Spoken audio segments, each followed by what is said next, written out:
book Nurul Haq, where he is sending la'na, curse. He is cursing somebody 1,000 times.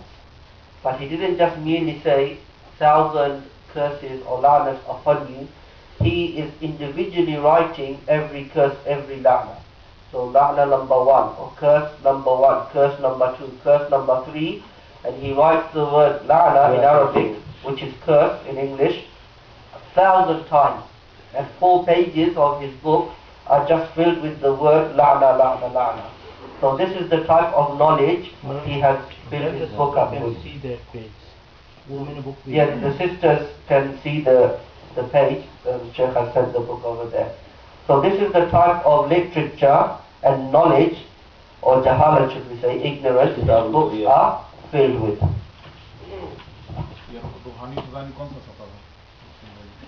یہ آپ نے جو ارشاد فرمایا تھا کہ وہ صاحب میں وہ اس کی کتاب ہے، اس کا نام ہے وہ نور الحق.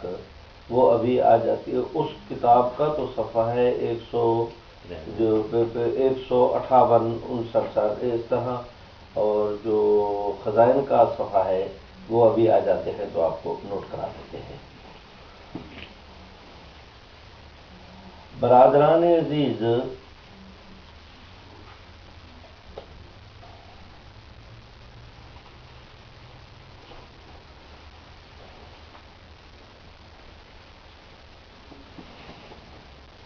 برادران عزیز، میں آپ حضرات سے درخواست کرتا ہوں کہ اس وقت کی ہماری بحث سے یہ بات ثابت ہو گئی کہ اللہ رب العزت نے جس نبوت کی ابتدا حضرت آدم علیہ السلام سے کی تھی، اس کی انتہا اللہ نے حضور علیہ السلام کی ذات اقدس پر کی.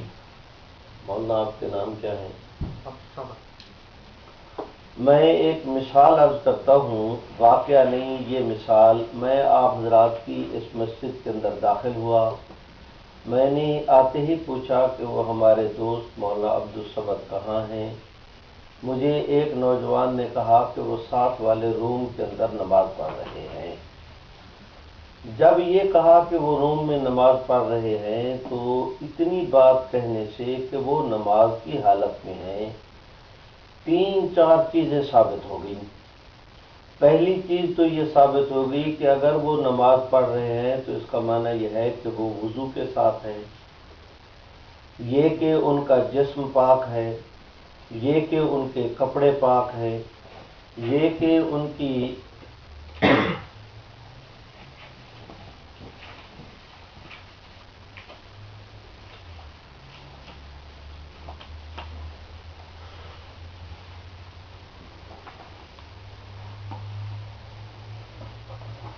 جی حضرت، یہ جو ہے نا جی، یہ اس کی اپنا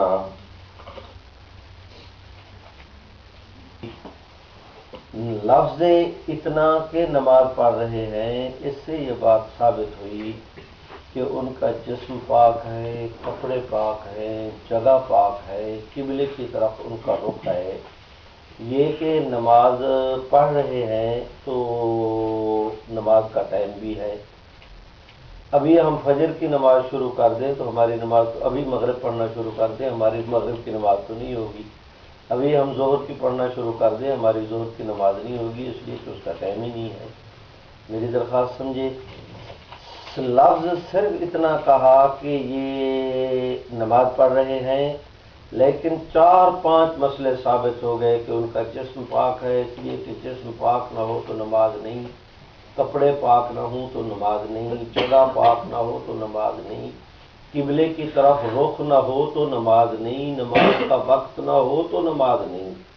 نماز پڑھنے والے کا، نماز پڑھ رہے کا معنی یہ ہے کہ ان کی عقل بھی ٹھیک ہے، وہ نارمل ہیں، اب نارمل نہیں، اس لیے کہ اب نارمل کی نماز نہیں ہوتی. تو لفظ ایک کہا نماز پڑھ رہے ہیں، لیکن یہ سارے مسئلے ثابت ہو گئے. اسی طرح قرآن مجید نے جس وقت حضور علیہ السلام کے متعلق کہا کہ آپ خاتم النبیین ہیں، تو اس سے یہ بات ثابت ہوئی کہ حضور آخری نبی ہیں تو آپ کا دین آخری دین ہے. حضور آخری نبی ہیں تو اس کا معنی یہ کہ آپ کی شریعت آخری شریعت ہے. حضور علیہ السلام آخری نبی ہیں تو اس کا معنی یہ کہ آپ کی امت آخری امت ہے. حضور علیہ السلام آخری نبی ہیں تو اس کا معنی یہ کہ قرآن مجید اللہ رب العزت کی آسمانی کتابوں میں سے آخری آسمانی کتاب ہے. یہ قرآن مجید کے اعجاز کو دیکھیں کہ لفظ ایک بولا مسئلے 4 سمجھا دیے کہ یہ امت آخری امت، یہ دین آخری دین، یہ شریعت آخری شریعت، یہ کتاب قرآن مجید اللہ رب العزت کی آخری آسمانی کتاب. اب آپ حضرات اس کا ایک اور رخ ملاحظہ کریں. خدا نہ کرے کوئی شخص اگر حضور علیہ السلام کے خاتم النبیین ہونے سے انکار کرتا ہے، آپ کو آخری نبی نہیں مانتا، تو وہ اکیلے ختم نبوت کا انکار نہیں کر رہا، اس دین کے آخری دین ہونے کا بھی انکار لازم آ گیا، اس شریعت کے آخری شریعت ہونے کا بھی انکار لازم آ گیا، اس امت کے آخری امت ہونے کا بھی انکار لازم آ گیا، اور قرآن مجید کے آخری آسمانی کتاب ہونے کا بھی اس سے انکار لازم آ گیا.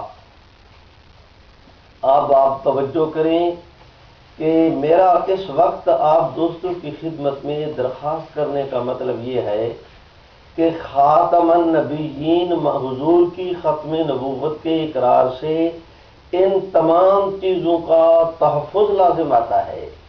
کوئی شخص اگر خاتم النبیین ہونے کا انکار کرتا ہے تو پورے دین سے امان اٹھ جاتی ہے. But that entails many other things. That the Imam is in wudu, he is facing the Qibla, his clothes is pure, his body is pure and clean, he is sane.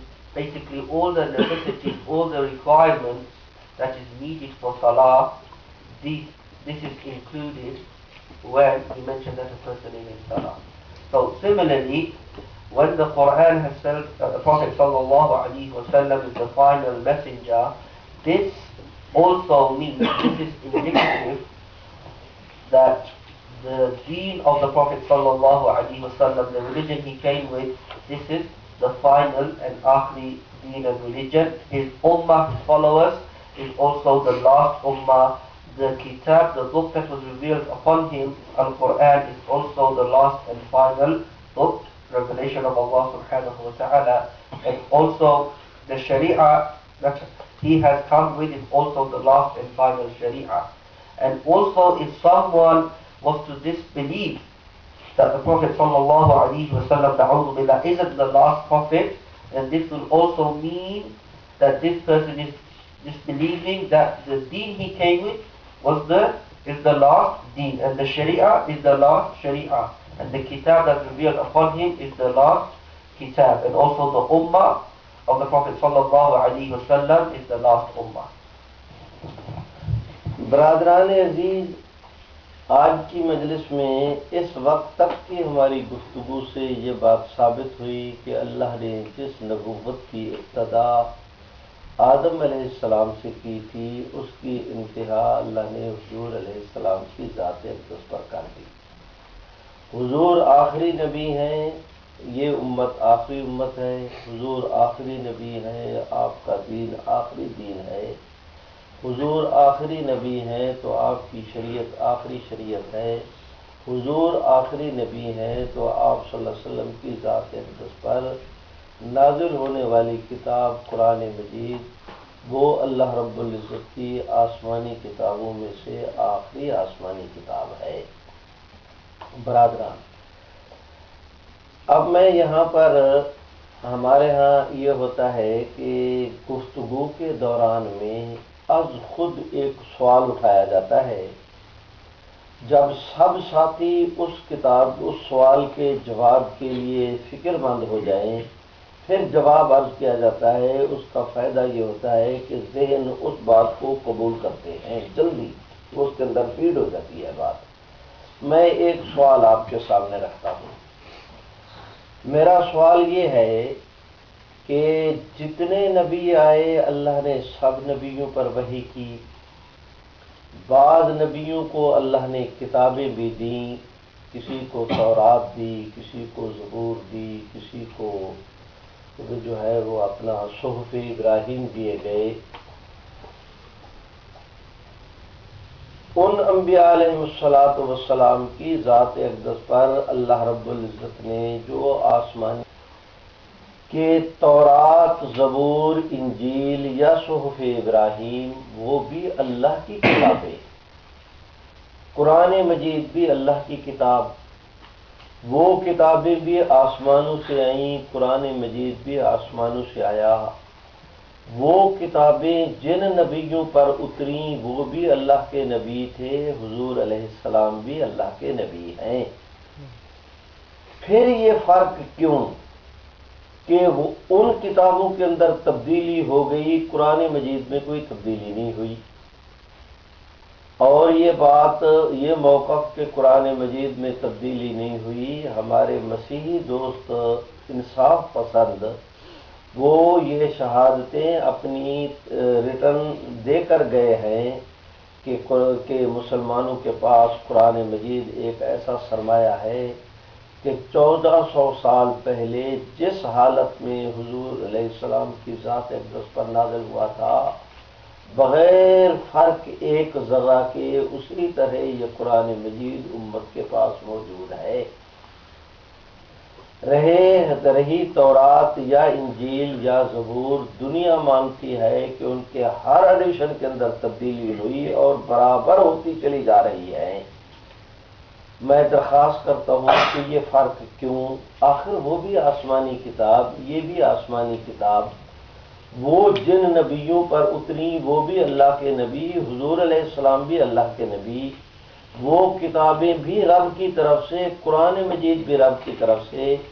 پھر یہ فرق کیوں کہ ان کتابوں میں رہا کچھ نہیں، یہ اس کتاب سے گم کچھ نہیں ہوا؟ آپ آئے کیوں پر کہ یہ کیوں؟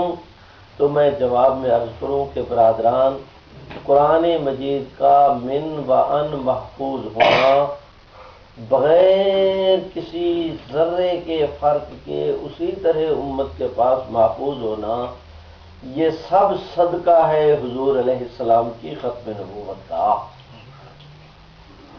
حضور علیہ السلام کے بعد اگر کوئی اور نبی بننا ہوتا، معاذ اللہ آج قرآن مجید کا وہی حال ہوتا جو پہلی آسمانی کتابوں کا۔ حضور علیہ السلام کے بعد کوئی نبی بننا ہوتا، آج قرآن کی تلاوت نہ ہوتی، آنے والے نبی کی وحی کی تلاوت ہوتی۔ یہ جو پوری امت، وہ مسجد نبوی سے لے کر آپ حضرات کی اس مجلس تک پوری دنیا کے اندر قرآن مجید کی تلاوتیں ہو رہی ہیں، مجھ مسکین کے نقطۂ نظر سے دیکھا جائے تو یہ سب صدقہ ہے محمد عربی صلی اللہ علیہ وسلم کی ختم نبوت کا۔ برادران، اب میں عرض کرتا ہوں، ہمارے آپ حضرات کے یہاں برطانیہ میں تبلیغ کے رئیس ہیں حافظ پٹیل صاحب۔ تبلیغ کا آپ کے برطانیہ کا مرکز ہے وہ ڈیوزبری، پوری دنیا کا مرکز ہے نظام الدین۔ نظام شب جمعہ کو تبلیغ کے لیے چلا جاتا ہے۔ اس تبلیغی بھائی سے لے کر نظام الدین تک ہر تبلیغ کا دوست یہ کہتا ہے کہ تبلیغ انبیاء علیہ السلام کا کام تھا، اللہ نے حضور علیہ السلام کی ذات اقدس پہ نبوت کے سلسلے کو مکمل کیا تو ختم نبوت کے صدقہ میں اللہ نے حضور علیہ السلام کی امت کو تبلیغ کی نعمت سے نوازا۔ برادران، اب میں ایک اور عرض کرتا ہوں، حضرت آپ مکمل کر لیں اس کو۔ Sheikh is mentioning, and he is given a question to ponder about. He mentioned it's beneficial when a question is given to us to ponder over, and everyone is thinking what the answer to that question is, and then when the answer is given, then everyone is more receptive to the answer. So he's posing a question to us, all of us, that all the books, all the revelations, all the scriptures that were revealed to the prophets before the final messenger Muhammad sallallahu alaihi wasallam, why is it that all these different, be it Tawrat, Injil, Zabur, or the Suhuf of Ibrahim alayhi salam, all these different revelations, scriptures, books from Allah subhanahu wa ta'ala, they have been in one form or the other, there's some form of change has taken place within them. And why is it that the Quran, and not just the Muslims, even the people of research and the people that are just, even if they're non-Muslims, they will tell you that the Quran is unchanged. So why is it that the Quran, and inshallah, up till Qiyamah, it will remain unchanged? He poses this question to us, why? And he's asking us to think. And then he answers the question, this is because of the finality of the Prophet sallallahu alaihi wasallam. Because the Prophet sallallahu alaihi wasallam is the final messenger, his message is the final message, and hence it is unchanged. برادران عزیز، میں اب ایک اور درخواست کرتا ہوں، آپ دوست اس پر توجہ کریں۔ پہلی امتوں میں اجماع نہیں تھا، اس لیے کہ نبوت جاری تھی۔ نبی جو کام کرے وہ شریعت، نبی جس کام کے کرنے کا حکم دے وہ شریعت، نبی کے سامنے کوئی کام کیا جائے، نبی اس کو دیکھے اور چپ رہے، وہ بھی شریعت۔ یہ اصول ہیں ہمارے محدثین حضرات نے، ہمارے فقہا نے جو قید کیے۔ نبی کا عمل شریعت ہوتا ہے، نبی کا حکم شریعت ہوتا ہے، نبی کا اتفاق شریعت ہوتا ہے۔ کیونکہ حضور علیہ الصلوۃ والسلام صلی اللہ علیہ وسلم سے پہلے نبوت تھی، اس لیے اللہ نے ان امتوں کو اجماع نہیں دیا۔ ادھر ایک کیس دائر ہوا، اللہ وحی الہی کے ذریعے سے اپنے نبی کو اس کا فیصلہ سنا دیتے تھے۔ ادھر کسی نے سوال کیا، اللہ آسمانوں سے وحی کے ذریعے اس کا جواب بھیج دیتے تھے۔ تو ان امتوں کو اجماع کی ضرورت نہیں تھی۔ اللہ نے حضور علیہ السلام کی ذات اقدس پہ نبوت کے سلسلے کو مکمل کیا، تو ختم نبوت کے صدقہ میں اللہ نے حضور کی امت کو اجماع کی نعمت سے نوازا۔ کیا اے محمد عربی صلی اللہ علیہ وسلم، اب آپ توجہ کریں اے امت محمدیہ، کہ جو مسئلہ قرآن سے ثابت ہو وہ بھی دین ہے، جو حدیث سے ثابت ہو وہ بھی دین ہے۔ جس مسئلے پر حضور کی امت اکٹھی ہو جائے خدا اس کو بھی دین بنا دے گا۔ تو ختم نبوت کے صدقہ میں اللہ نے حضور علیہ السلام کی امت کو اجماع کی نعمت سے نوازا۔ اب میں ایک اور درخواست کرتا ہوں، آپ حضرات میرے ساتھ 100% اتفاق کریں گے اس بات کا کہ موسیٰ علیہ السلام کے ماننے والوں کو یہودی کہا جاتا ہے، یہ بدیہی حقیقت ہے۔ عیسیٰ علیہ السلام کے ماننے والوں کو مسیحی کہا جاتا ہے، حضور علیہ السلام کے ماننے والوں کو مسلمان کہا جاتا ہے۔ حضور علیہ السلام کے بعد اگر کوئی اور نبی بننا ہوتا، کوئی شخص اس کو نبی مان لیتا، بننا ہوتا، واقعہ میں آپ ہم میں سے کوئی آدمی اگر اس نبی پر ایمان لاتے، ہمارا نام وہ نہ رہتا جو پہلے ہے مسلمان، ہمارا نام وہ ہو جاتا جو اس نبی کی امت کا نام ہوتا۔ میرا اس سے خود مرزا غلام احمد صاحب بھی اس بات کو تسلیم کرتے ہیں۔ مرزا غلام احمد قادیانی کے صاحبزادے ہیں، ان کا نام مرزا بشیر الدین محمود تھا۔ انہوں نے بھی کہا کہ نبی کے آنے سے امت بدل جاتی ہے، نبی دنیا میں اس لیے آتے ہیں کہ تا وہ امت کو ایک امت سے اب لوگوں کو ایک امت سے دوسری امت کے اندر داخل کریں۔ مثلا یہ دیکھیں، میں مثال عرض کر رہا ہوں، واقعہ نہیں۔ یہ 4 آدمی ہیں، ان 4 آدمیوں نے موسیٰ علیہ السلام کا زمانہ پایا، موسیٰ علیہ السلام پر ایمان لائے تو یہ حضرات یہودی ہو گئے۔ موسیٰ علیہ السلام کے بعد آگے چل کر آئے عیسیٰ علیہ السلام۔ ان 4 میں سے 3 آدمیوں نے عیسیٰ علیہ السلام کو نبی مانا۔ جب موسیٰ علیہ السلام کو نبی مانتے تھے تو یہودی تھے، اب عیسیٰ علیہ السلام پر ایمان لائے تو یہ مسیحی ہو گئے۔ جب عیسیٰ علیہ السلام پر ایمان لائے موسیٰ علیہ السلام کے بعد، موسیٰ علیہ السلام بھی اللہ کے سچے نبی، عیسیٰ علیہ السلام بھی اللہ کے سچے نبی۔ زمانہ پایا حضور علیہ السلام کا تو یہ عیسائی تھے۔ ان 3 میں سے 2 آدمیوں نے حضور کو مان لیا۔ عیسیٰ علیہ السلام بھی اللہ کے سچے نبی، حضور علیہ السلام بھی اللہ کے سچے نبی۔ جب حضور کو مانا عیسیٰ علیہ السلام کا انکار نہیں کیا۔ ایک سچے نبی کے بعد جب دوسرے کو مانا تو پہلے عیسائی تھے، اب یہ مسلمان ہو گئے۔ میں کہتا ہوں حضور علیہ السلام کے ان 2 میں سے ایک آدمی حضور علیہ السلام کے بعد واقعہ میں کوئی سچا نبی بننا ہوتا، یہ اس کو مان لیتا، چاہے حضور کی نبوت کا انکار نہ کرتا، لیکن جب حضور کے بعد کسی اور شخص کو نبی مانتا تو یہ حضور کا امتی نہ رہتا، اس نبی کی امت میں ہو جاتا۔ یہ ایک فطری امر ہے۔ برادران، اب آپ حضرات توجہ کریں کہ ایک سچے نبی کے بعد دوسرے سچے نبی کو ماننے سے انسان پہلے کی امت سے نکل کر دوسرے کی امت میں چلا جاتا ہے۔ یہ جائے کہ سچے کے بعد کوئی شخص کسی جھوٹے کو بعد میں نبی مان لے تو وہ پہلے نبی کی امت کے اندر کس طرح رہ سکتا ہے؟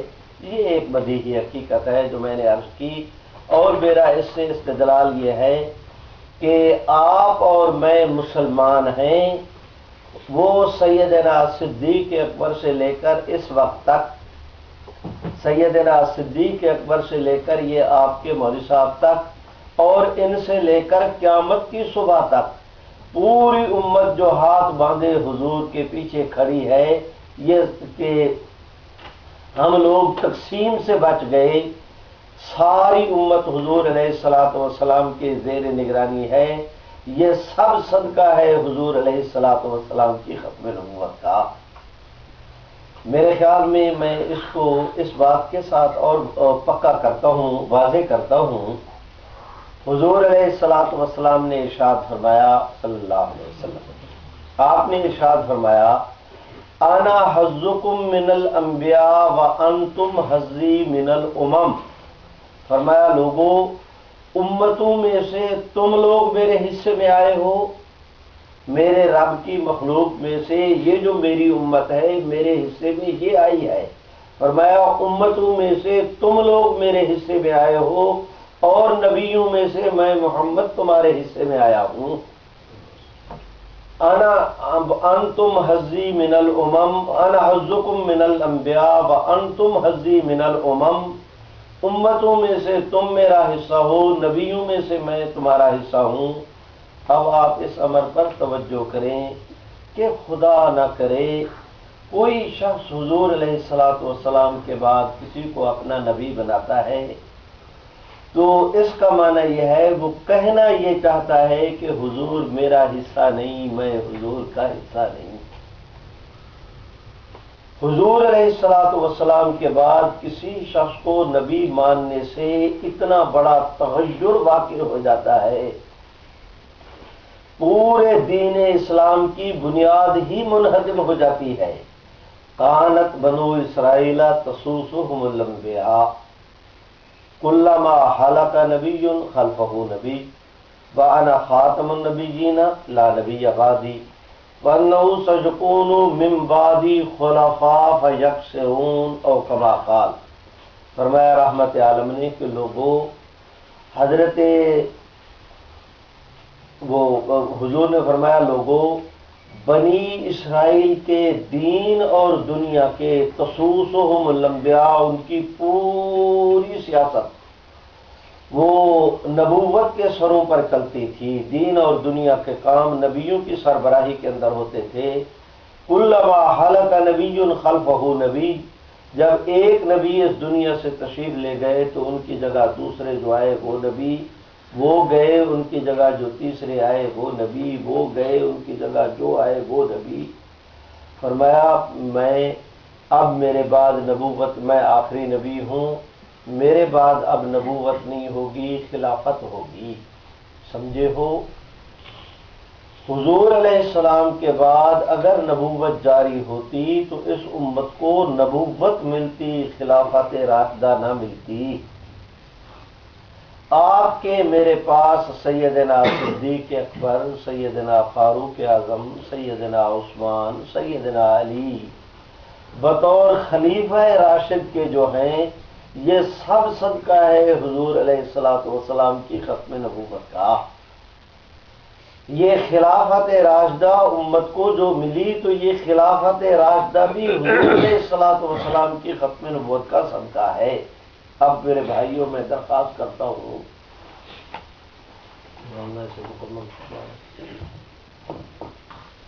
Sheikh is saying the issue of ijma', which is a principle of usul al-fiqh. Ijma', when the ulama of the ummah, the scholars of the ummah, they unite upon a particular issue. And this in Sharia is a very strong dalil. Why? Because it shows that a particular verse or a particular ayah or a particular hadith or particular any issue, the objective and the purpose behind it is this particular purpose, what the scholars have agreed. And without going into too much detail, he mentions that this was not the case. There was no ijma' of the ummah in the previous nations. Why? Because there were prophets. And the prophets, their qawl, their sayings, and their actions, or even the tacit approval, the silent approval, is a dalil for the ummah. And hence there was no need for ijma'. There was no need for ijma'. So just the fact that ijma' is a dalil in this ummah, is a proof in this ummah, this in itself, why is this the case? Because of finality of the Prophet sallallahu alaihi wasallam. He also gives an example regarding that if a prophet was to change, then the ummah, the nation, so they believed in Musa alayhi salam, so they will become Jews, Yahud. One of them passed away in that time, he passed away as a Jew. They found the time of Isa alayhi salam, and they believed in Isa alayhi salam, so they became Nasrani or Masihi Christians. And another one passed away, two of them were left, and they found the time of the final messenger Muhammad sallallahu alaihi wasallam, and they became Muslims, they became the ummah of the Prophet Muhammad sallallahu alaihi wasallam. So the point he's alluding to, that even despite the fact they're true prophets, they are true prophets, despite that the ummah is changing, the name of the ummah is changing, then what will be the case if it's a false prophet? Then you will not remain Ummah al-Muhammadi anymore.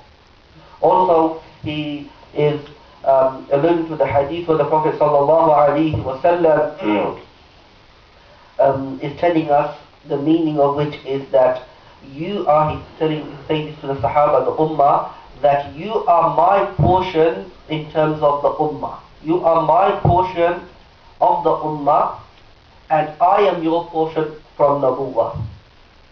So, meaning there is no other prophet after me. We are what we deserve for each other. Also he mentions the hadith which is recorded by Imam Bukhari and other muhaddithin, where the Prophet ﷺ mentions the Banu Israel, and that the prophets came one after the other in the Banu Israel. But the Prophet ﷺ says, after that, I am the final messenger, and